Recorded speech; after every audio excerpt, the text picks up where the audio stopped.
Hello mga besh! Good afternoon!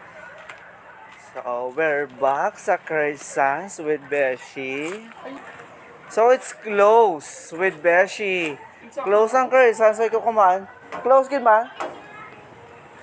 Hindi.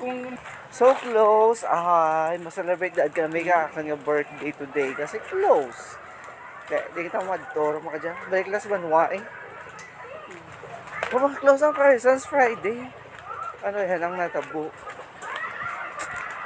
Sige lang. Correct. Cater sanda sa limo dyan. Amo dyan sa lang closed sanda today. Te.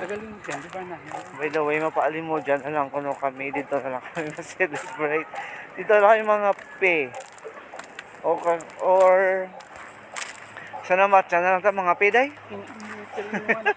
3 in 1. Okay.